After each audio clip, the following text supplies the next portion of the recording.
बुलंदशहर के मेरठ रोड स्थित शांतिदीप होटल में हुआ ग्लोबल इन्वेस्टर समिट कार्यक्रम में तमाम प्रशासनिक अधिकारियों सहित बीजेपी के 7 विधायक व सांसद डॉक्टर भोला सिंह भी रहे मौजूद।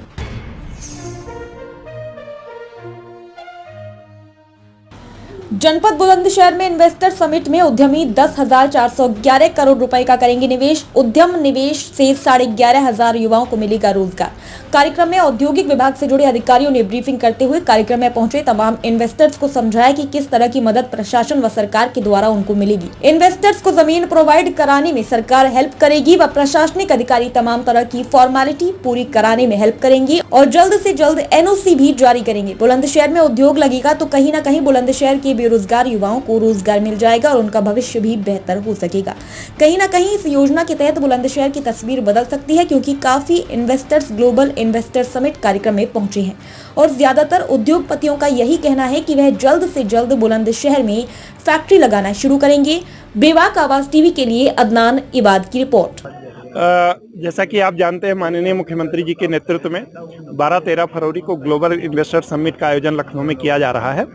बुलंदशहर के उद्योगपतियों ने भी उसमें काफ़ी बढ़ चढ़ कर के हिस्सा लिया है और उसी के क्रम में बुलंदशहर में आज एक दिवसीय इन्वेस्टर समिट का आयोजन किया गया है। हमारे जनपद के लगभग 200 उद्योगपतियों ने लगभग 15,000 करोड़ रुपए का निवेश किया है और उसका एमओयू साइन किया है। मैंने और एसएसपी साहब ने, जिले के सभी माननीय जनप्रतिनिधि, सांसदगण, विधायकगण आदि सभी ने आज एक दिवसीय कार्यशाला थी, उसमें क्या क्या गवर्नमेंट की पॉलिसी है, चाहे इंडस्ट्रियल पॉलिसी हो, चाहे हार्टिकल्चर पॉलिसी हो, चाहे एग्रीकल्चर पॉलिसी हो, या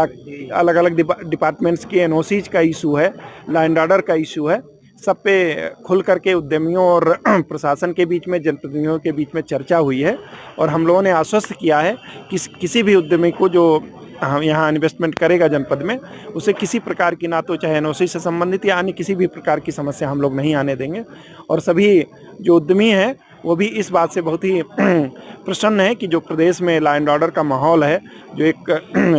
भय का वातावरण था, जो समाप्त हुआ है और सभी खुली हवा में सभी सांस ले रहे हैं, किसी को किसी प्रकार से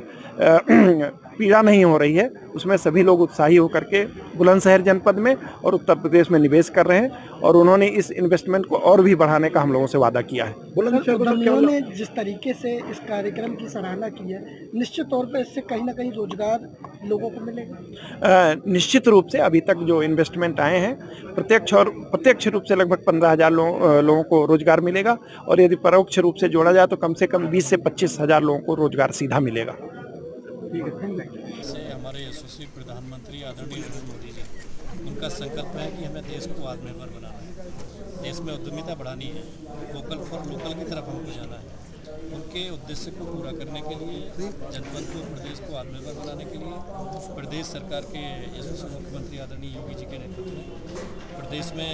इन्वेस्टर समिट शुरू हुआ है। इसमें आज उसी के क्रम में बुलंदशहर में मुझे लगता है कि प्रदेश के जनपद का पहला इन्वेस्टर समिट है और बुलंदशहर कई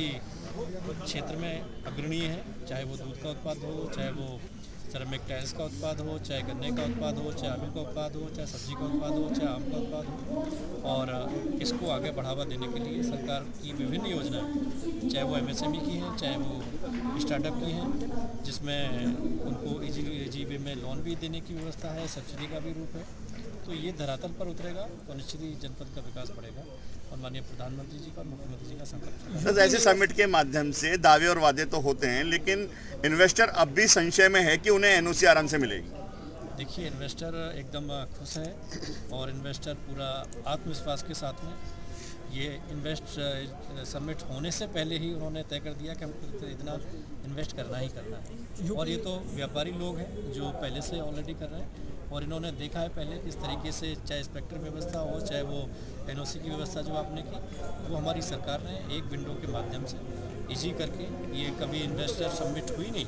पहले ये सरकार के पीछे भगते थे, लेकिन आज सरकार व्यापारी के साथ है, व्यापारी के साथ पहले खड़ी हुई है और निश्चित उनको कोई असुविधा इनको नहीं होगी। सिंगल विंडो के तहत किस किस तरह के इन्वेस्टर्स को सुविधा सरकार? देखिए, सिंगल विंडो के तहत जो भी एनओसी की उनको आवश्यकता है, चाहे वो पोल्यूशन की है, चाहे वो फायर की है, चाहे वो अन्य व्यवस्था है, वो सारी उस पर मिलेगा। एक सरकार ने कई क्षेत्रों में मतलब 1,000 से लेकर 50 करोड़ तक का लोन बिना किसी क्वालिटी गारंटी के देने की योजना जो एमएसएमई के माध्यम से सब्सिडी के साथ में ली है, तो इसका बहुत ही अच्छा प्रभाव हम लोगों को देखा। जिस तरह से इन्वेस्टर्स आ रहे हैं तो क्या लगता है कितने रोजगार और व्यापार के अवसर बढ़ेंगे? देखिए, इन्वेस्टमेंट आया है, हम दिल्ली की राजधानी के नज़दीक है और बुलंदशहर तो कहते हैं, मुझे कहने में कोई संकोच नहीं है कि बुलंदशहर पूरे दिल्ली और एनसीआर को दूध और फल सब्जियों के साथ में उनको पेट पालन करता है। तो अब नए इन्वेस्टमेंट यहाँ पे होंगे, नए व्यापार आएंगे, तो सरकार जिस क्षेत्र में सब्सिडी दे रही है, स्कीम्स लेके आ रही है, तो निश्चित ही उसका फायदा मिलेगा। संसद जी, सुरक्षा को लेकर के क्या दावा करेंगे? सुरक्षा तो आप देख ही रहे हैं कि आप सुरक्षा इतनी सुरक्षित है आज हम लोग कि 2017 से पहले उत्तर प्रदेश में हम आदमी